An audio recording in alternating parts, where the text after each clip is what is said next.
Shalom Elohim, Shalom Elohim, Bapak, Ibu, saudara sekalian, yang Mikael kasih nama Bapak Yesua Masih Elohim di dalam nama Tuhan Yesus Kristus. Kita mengucap syukur kita masih bernapas hingga saat ini. Semuanya ini karena kebenaran firman Tuhan, sehingga kita masih bernapas hingga saat ini. Amin. Bapak Ibu, sadar maupun tidak sadar bahwa banyak umat manusia yang tunduk kepada mereka yang dipakai oleh Lucifer, yaitu memiliki kekuatan dunia alam kegelapan. Banyak orang yang percaya kepada mereka sehingga mereka menaruh harapan kepada seseorang itu, berkata, jikalau kakak atau jikalau abang kemana aku ikut, karena aku akan dapat perlindungan dari kakak, karena kakak yang memiliki kekuatan. Sadar maupun tidak sadar bahwa manusia kebanyakan mengikuti ajaran dari dunia kegelapan yang membuat mereka hidup dalam jalan-jalan kegelapan yang tidak dapat menyelamatkan hidup mereka, sehingga mereka yang memiliki ilmu kegelapan memutar video porno atau gambar-gambar porno, orang lain mengikuti mereka. Mereka mengikuti jalan-jalan yang salah karena hidup mereka ampah. Jikalau mereka tidak bertobat dan berbalik kepada jalan Tuhan melalui Isa anak Maryam, Tuhan Yesus Kristus yang ada dalam dunia ini menyamar menjadi seorang pemuda yang bernama Aditya Nugranto.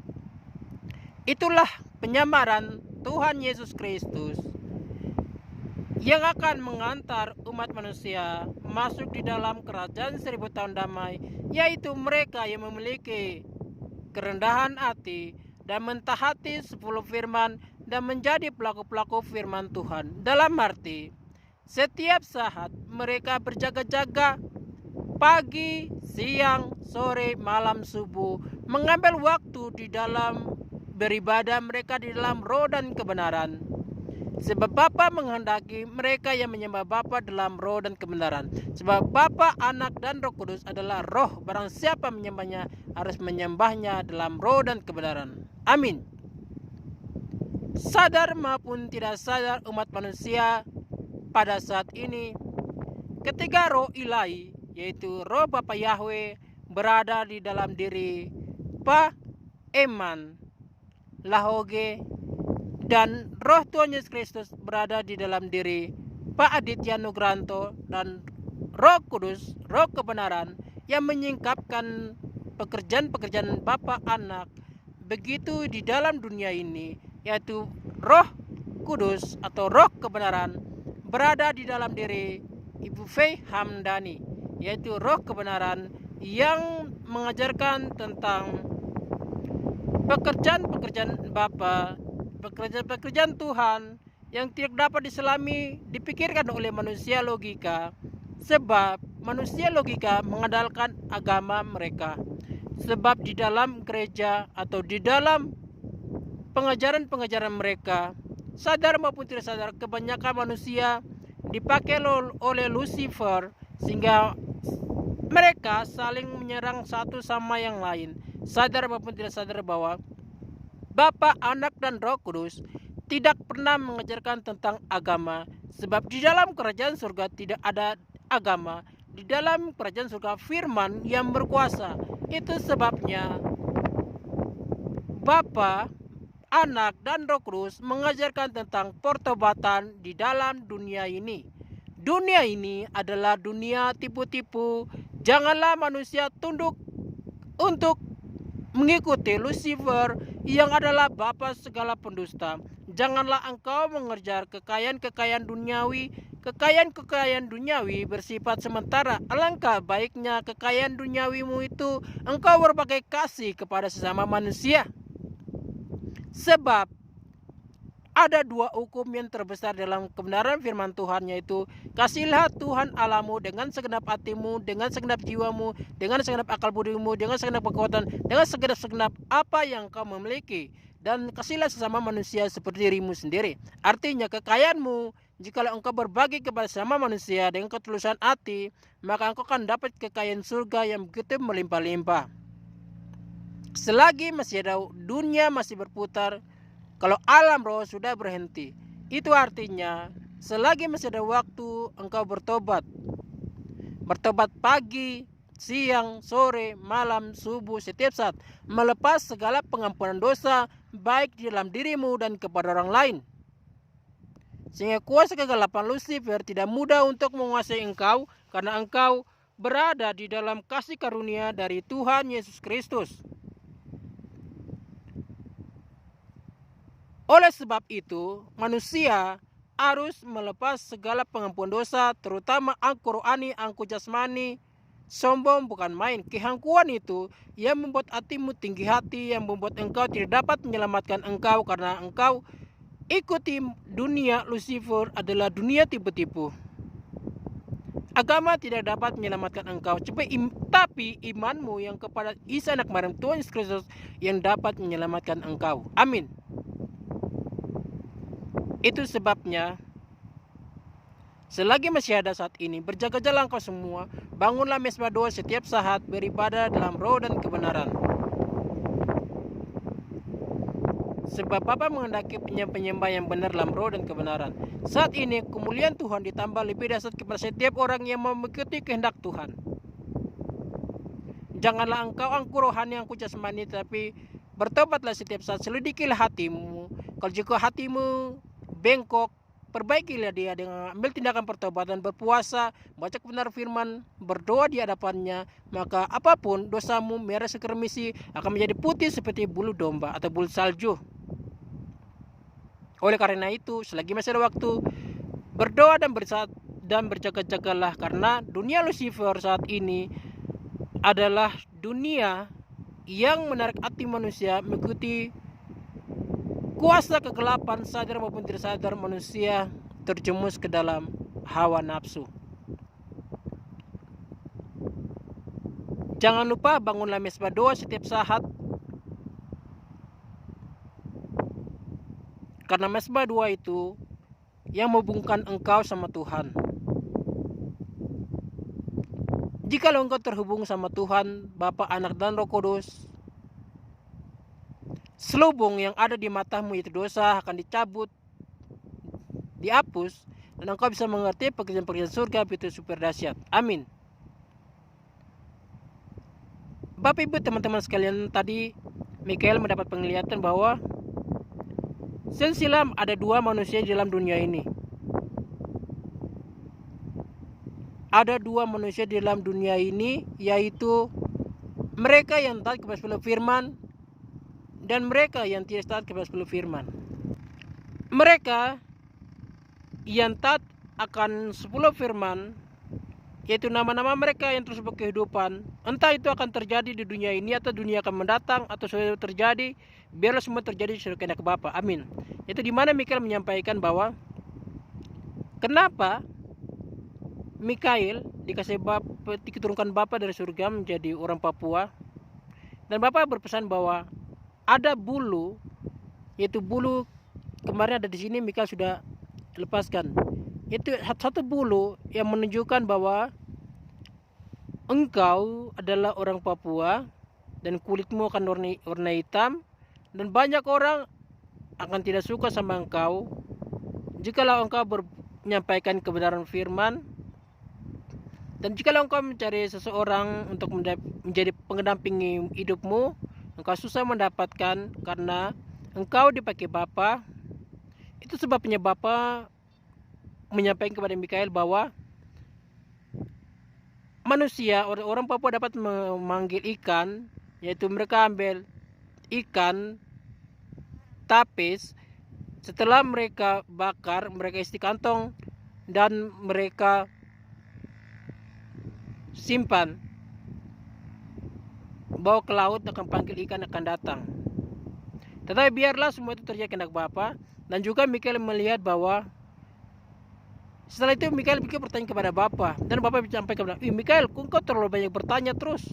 Sudah dikasih tahu engkau bertanya lagi. Engkau bertanya lagi.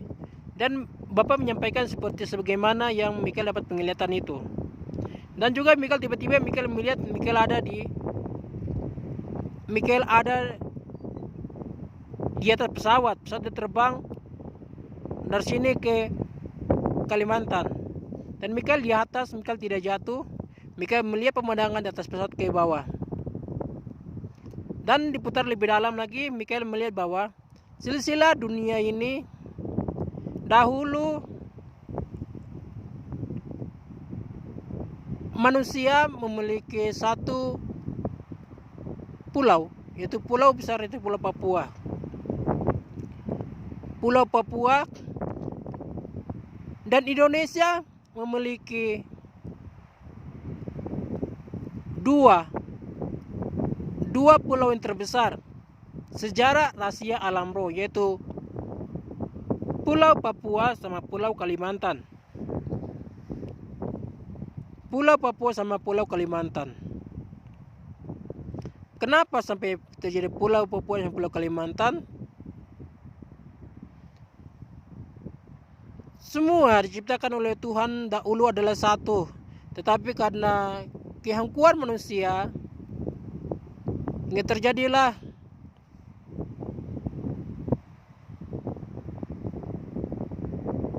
air bah, sehingga pulau-pulau semua tersebar,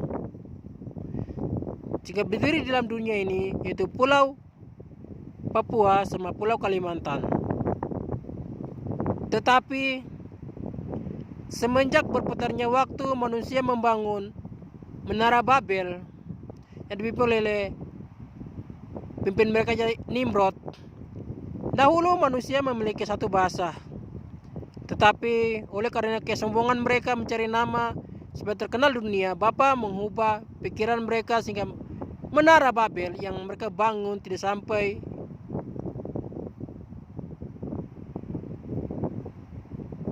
ke langit, sehingga mereka terpecah oleh karena bahasa-bahasa mereka. Mereka terpecah oleh karena bahasa-bahasa mereka, sehingga dari kepulauan dua pulau itu tersebarlah semua pulau-pulau yang ada dalam dunia ini. Dan kembali lagi dua manusia yang ada dalam dunia ini, bahwa mereka yang mendapat nama dalam buku kehidupan, mereka tidak akan mengalami kematian, tapi mereka mengalami inkarnasi. Setelah berjalannya waktu, Tuhan akan mengubah mereka dari orang Papua menjadi orang Kalimantan, dari orang Kalimantan menjadi orang Papua kembali. Itu sesuai berjalan dengan waktu kehendak Tuhan. Entah Bapak mau mengubah engkau jadi orang Papua atau menjadi orang Kalimantan atau menjadi orang Inggris, semua keputusan dari Bapa. Dan juga di situ Mikael juga melihat penglihatan itu, Mikael ketemu sama setelah tubuh orang Papua, ketemu sama pemain bola nasional internasional, yaitu Cristiano Ronaldo. Ketemu sama Cristiano Ronaldo, di mana Mikael membagi firman, dan baik itu pocong, mereka yang di alam kegelapan yang bertobat, mereka diselamatkan mendapat bagian di dalam kerajaan surga.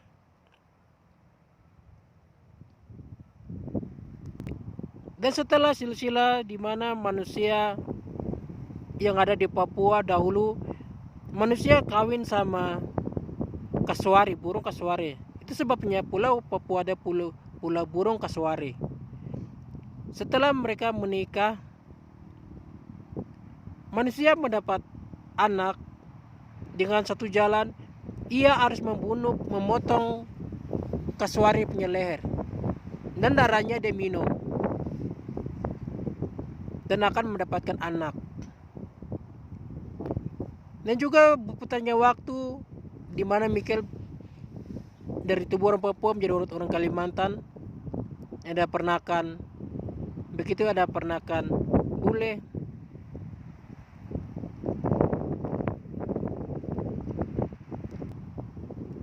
bule, dan Mikael melihat bahwa saudara Mikael yaitu Benyamin, dia menjadi orang Papua, dia panggil nama Mikael yaitu nama dunia itu Matius, dan Mikael panggil saya Benyamin. Dan tiba-tiba mereka orang yang tidak kenal sama Mikael langsung dia bawa Benyamin pergi, dan Mikael melanjutkan pekerjaan Mikael. Banyak sekali pekerjaan yang disingkapkan oleh Tuhan, tetapi kalau semuanya terus disampaikan satu persatu, logika manusia tidak akan dapat memuat. Sebagaimana itu dalam kebenaran firman-Nya, yaitu Injil Yohanes 21:25, masih banyak firman yang harus dituliskan satu persatu. Jadi kalau semua firman dituliskan satu persatu, dunia tidak dapat memuat, apalagi logika manusia tidak dapat memuat. Itu sebabnya Mikael menyampaikan sebagian firman. Kiranya pesan Tuhan jadi pedoman untuk kita semua, jadi pokok firman, sehingga kita dilayakkan oleh Tuhan masuk dalam kerajaan 1000 tahun damai, menjadi manusia abadi. Amin. Terpujilah nama Tuhan dari sekarang sampai selama-lama. Haleluya. Amin. Shalom Elohim, Shalom Elohim, salam damai bagi kita semua. Amin. Dan terima kasih kepada setiap orang yang sudah memberkati para prasaksi surga. Mereka yang lemah, mereka yang membutuhkan yang ketulusan hatimu, maka Bapa, Anak, dan Roh Kudus akan memberikan apa yang kau tanpa kau pikirkan, yaitu baik kekayaan dunia maupun kekayaan surga, untuk memperoleh hidup kekal. Amin. Shalom Elohim, Shalom Elohim, salam damai kita semua. Amin. Terpujilah nama Tuhan dari sekarang selama-lamanya. Amin. Haleluya. Amin. Sebagai penutup kita akan berdoa Bapa kami. Bapa kami yang ada di dalam kerajaan surga, dikuduskanlah namamu, datanglah kerajaanmu, jadilah kehendak-Mu di bumi seperti di surga. Berikanlah kami pada hari ini makanan kami yang secukupnya, dan ampunilah kesalahan kami seperti kami juga tahu mengampuni orang yang bersalah pada kami. Dan janganlah membawa kami dalam pencobaan, dan kuasa dan kemuliaan sampai selama-lamanya. Amin.